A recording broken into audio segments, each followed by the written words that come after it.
Things are apparently not looking good for the Trudeau government as Parliament returned a couple of weeks ago. Now, while they survived one confidence vote, will they survive another? To chat about this in more detail is political columnist with The Sun, Brian Lilley, who joins us once again from Toronto. Brian, before we discuss another confidence vote, which the Liberals are most likely to survive, the polls have Justin Trudeau's party in third place behind the NDP outside of Quebec.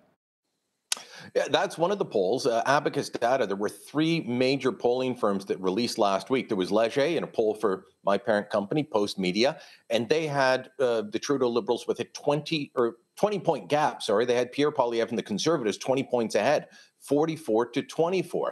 And then Angus Reid came out with one. It was a 22-point gap, 43% for the Conservatives, 21% for the Liberals. Similar numbers from Abacus data, but one interesting thing Abacus did was they separated out Quebec and the rest of Canada. And when they did that, they found that the Conservatives have 50% voter support outside of Quebec. Wow. The NDP is in second with 22%, and the Liberals are in third with 19%. That is Michael Ignatieff territory when he took them down to third place. I'm not saying this is definitely going to happen, but it's an interesting point. In the Leger poll, they had other interesting stuff beyond the top horse race numbers. 62% of Canadians think Justin Trudeau should resign as Prime Minister and Liberal leader, and that includes a third of Liberals. And then the Angus Reid poll, they looked at how the Trudeau Liberals are doing in Canada's biggest cities, some of them, such as Vancouver, Winnipeg, Toronto, Montreal. These are all areas the Liberals normally do well. And they've fallen 10 points in those cities in the last 2 years. Let me shock your audience, Hal, because I always get, well, you people in Toronto, you all vote Liberal. The Conservatives in Toronto's core, the Conservatives are ahead of the Liberals now, 34-33. It's a very slight margin, but that is shocking. And once you go out to the suburbs, it blows wide open for Poilievre and the Conservatives. Times have certainly changed. Brian, the confidence motion last week was a plain one that really talked about the House losing confidence in the Prime Minister and his government. But the most recent motion, however, has some language in it that may make life a little less comfortable for both the Bloc and the NDP. Can you explain? Well, so the first motion was simple. It said this House has lost confidence in the Prime Minister and the government. They didn't put anything in about the carbon tax. They didn't use any, partisan language.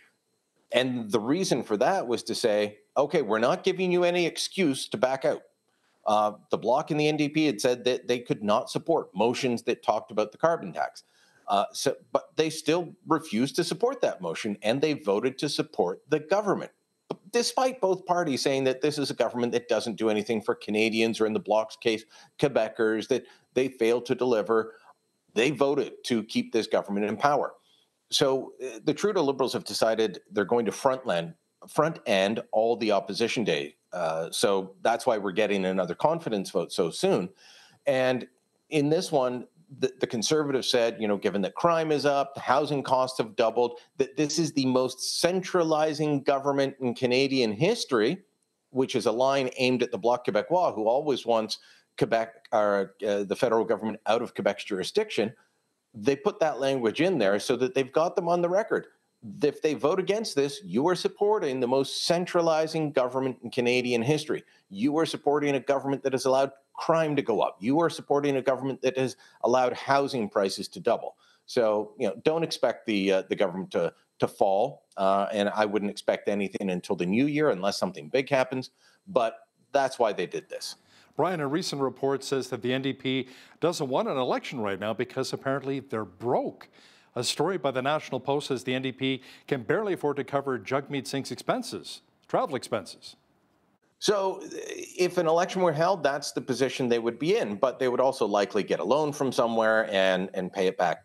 Parties have long done that. But what a juxtaposition between the NDP, which is my colleague Tristan Hopper at National Post who was writing this up, and I think he found documents showing that they only had about $300,000 in liquid cash in their bank account at the end of the last fiscal year. The Conservatives had 16 million. So they've got a rich war chest. To give you an idea of what that allows the Conservatives to do, well, they don't have to worry about covering Pierre Poilievre's travel expenses. They've got that covered. They can run ads. I was watching Monday Night Football last night. There were a bunch of Pierre Poilievre ads in there. And they weren't the attack ads on Justin Trudeau. They were positive ones about Poilievre and what he wants to do for the country in very, soft tones. They're building him up now. And you'll see these ads in, key demographics. So Monday Night Football, primarily aimed at men. Also seeing conservative ads. If you put on the Halloween Bacon Championship or, a rom-com on one of the other channels, you're going to see these ads because the Conservatives have money and the NDP do not. They would have difficulty running a campaign if an election were to be called now. And it appears as though the NDP has been replaced by the Bloc as the savior for the Trudeau Liberals, Brian. What are they officially asking for as for the Bloc that they brought to the government? And what about the hard line deadline that they've also implemented here? So a couple of things on that, and I'll throw in a bit of political gossip towards the end of the answer as well on how that deadline that the Bloc have put in there could play out. I'm not buying it, but I'll explain it. So one of the main things that the Bloc wants is they want changes on immigration. Quebec, of course, wants fewer immigrants. They want fewer asylum seekers. They want them spread out across the country, something that's not sitting well with many premiers. The Bloc also wants the federal government to back up Quebec's changes to the language laws, which are becoming even more draconian. That's something the Trudeau Liberals will easily do. They agree with them, despite the fact that the English community in Montreal votes overwhelmingly Liberal. They will back Quebec's demands on that, so that's easy. The one that could be a bit tough is they want the old age security payment to be increased for seniors 65 to 74. A couple of years back, the Trudeau Liberals increased it, but only for those over 75. And they increased it by, I believe, 10%. To meet that demand would cost between $3 and $3.5 billion annually, according to the parliamentary budget officer. So that's a big ask for them. Trudeau government doesn't mind spending money, but there's indications that that may not happen. So the Bloc said, you've got until the end of October. If you don't agree to this and do what we want by the end of October, we're no longer going to support you. The Bloc can do that because the NDP will keep the government in power for now. So I'm not sure that really changes anybody's equation. But the political gossip I was telling you about, there's one idea being floated that before that deadline comes, Justin Trudeau will prorogue Parliament, step down as leader, call a leadership race for the federal Liberals. Again, not sure I'm buying that. I think he's sticking around to the end. Despite the bad polls, I think he wants to lead the party in the fight against Pierre Poilievre. Still thinks he can beat him. Or maybe go down with the ship, as some political insiders are saying too, right? Yeah, I mean, potentially. And you can also just look around the room and say, not sure any of these guys can do better than I can. Oh, by the way, the extra part of that story that I told you about of Trudeau proroguing and then stepping down, the version I heard also had the party rigging the leadership race for Mark Carney to try and save the furniture. I don't see Mark Carney being a better campaigner than Justin Trudeau. Brian, there was a lot of outrage last week after CTV News aired a report that included an altered video clip of Tory leader Pierre Poilievre. CTV has since apologized. One other national newscast apologized and has allegedly fired the two who were involved in the editing of that clip. Brian, were the two Bell Media employees actually fired? And what do you think this will do for the confidence Canadians have in mainstream media right now? They were fired, and I've confirmed that with people inside Bell Media. I've confirmed with people who know the individuals who were fired. A lot of people looking at the language in CTV's statement and saying, "Oh, aha! It just says they were removed from the team, therefore they've just been transferred, and there's been no punishment." No, they were both let go, and so this is not just a hit to CTV's credibility. There is a lot of skepticism about the media in general. This hurts the entire industry. Now, for those that don't know, what they did was they put a package at the top of their newscast. I believe it was on a Sunday night, but Poilievre had strummed, and he had talked about his motion, the one that was defeated last week, and that he wanted a carbon tax election. The clip was altered with a couple of words from the start of his paragraph, a couple of words from the end, and then 4 or 5 words in the middle. and they rearranged it. So he said something completely different. And they started with him on screen. So it looks like, okay, it's him talking. But then for the rest of it, it's somebody's background. It's blurred. It's not him on camera. They had to do that because they altered the clip. Now, I'm told it wasn't done maliciously, that there were reasons behind it. That doesn't really matter. This is journalistic malpractice. They also placed the clip in a way that made it sound like Poilievre was talking about taking down the government over dental care. That's not what he said. That's a completely different context. And that is, in fact, a Liberal talking point. So was this done maliciously? I can tell you the orders did not come from the top of Bell Media. They did not come from the top of Bell Canada, which owns Bell Media. This was something done by the journalists, the video editors, who made horrible mistakes that have hurt their careers, but also hurt the reputation of the entire industry. Yeah, very poor decision-making indeed. Brian, the next phase of the National Foreign Interference Inquiry is on. What have we learned so far? We've learned that Bill Blair sat on a request for a surveillance warrant for a top Liberal fundraiser named Michael Chan. He's a former Ontario Liberal minister, former Ontario Liberal MPP of the provincial parliament here at Queen's Park. He does a lot of fundraising for the federal Liberals now. He's deputy mayor of Markham, a suburb of Toronto. And there have long been allegations that he is too close to the Chinese government, that some have alleged, something he's denied, that he isn't actually acting as an agent of the Chinese government. So CSIS wanted to be able to tap his phones, tap his cars, his office, things like that. They put in a request for a warrant because of the sensitive nature. That has to be signed off on by the public safety minister, and not just the judge. It went to Bill Blair, to his office, and it sat there for 54 days. Blair maintains that he signed it as soon as it hit his desk. No, he did not. Now, apparently it wasn't on his desk for that whole time. It was on the desk of his then chief of staff, someone who's been involved, been at the center of an awful lot of Liberal scandals, including SNC-Lavalin and other issues. So, that's one of the big things. We've also learned that there was a parliamentarian, unnamed. They won't say the name of the parliamentarian. They won't say if they were an MP or a senator. Is it perhaps this Michael Chan? We don't know. We don't know which party. But this parliamentarian acted on behalf of a foreign country.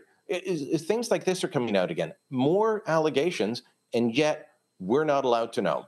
Last week, New York Mayor Eric Adams busted, indicted, and charged. We know what the charges are. He's charged with fraud, of taking favors from people in Turkey to get special favors for Turkish Airways. The Americans know all this. We know nothing. They've had several top people charged with foreign interference and acting as a foreign agent. We know nothing because our system does not believe in openness or transparency, despite how many times you heard the Trudeau government say, open by default. And Brian, more than 1.2 million people came to Canada between July of last year and July of this year. And a new poll shows that many in Canada's biggest cities, including Vancouver, Calgary, Edmonton, Toronto, Montreal, are kind of taking a bit of a dim view when it comes to immigration. Let me ask you, does it have something to do with maybe housing? Do we have enough housing for a lot of the people coming? The last time we had this many people coming to Canada was the late 1950s.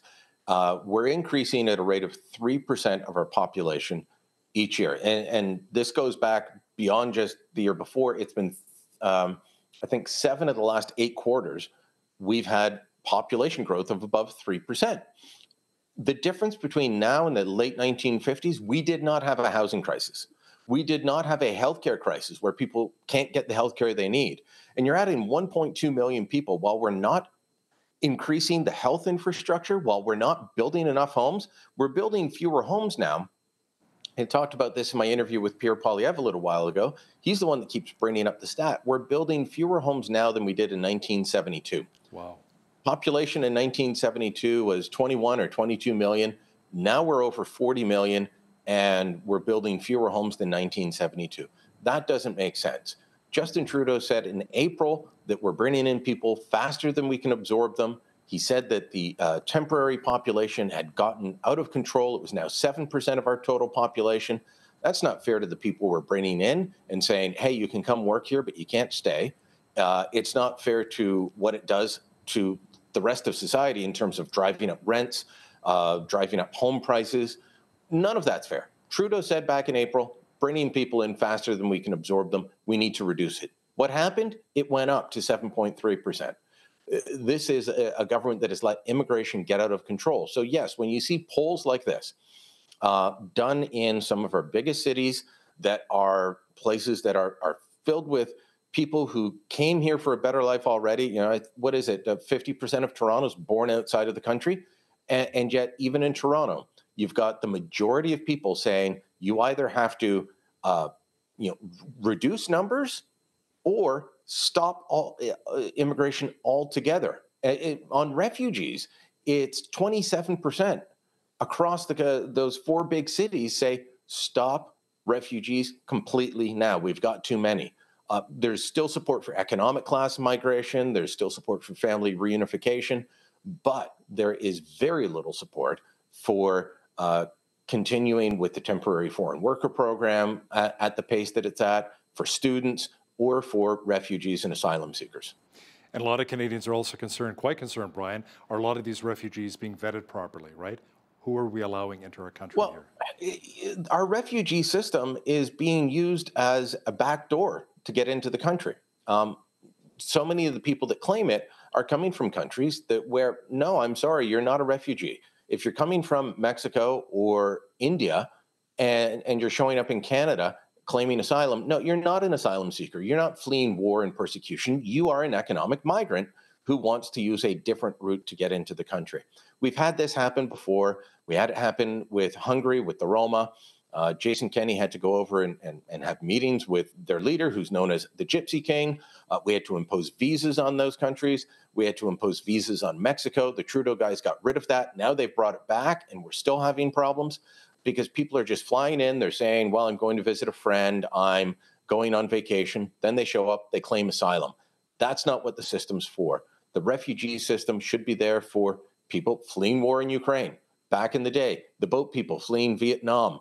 That's what the system is there for. It is for protection from persecution or war. It is not for saying, I want a better life. Let's jump the queue because my application isn't going fast enough through the regular system. Sun political columnist Brian Lilley, thanks so much for joining us today from Toronto. Thank you, Hal.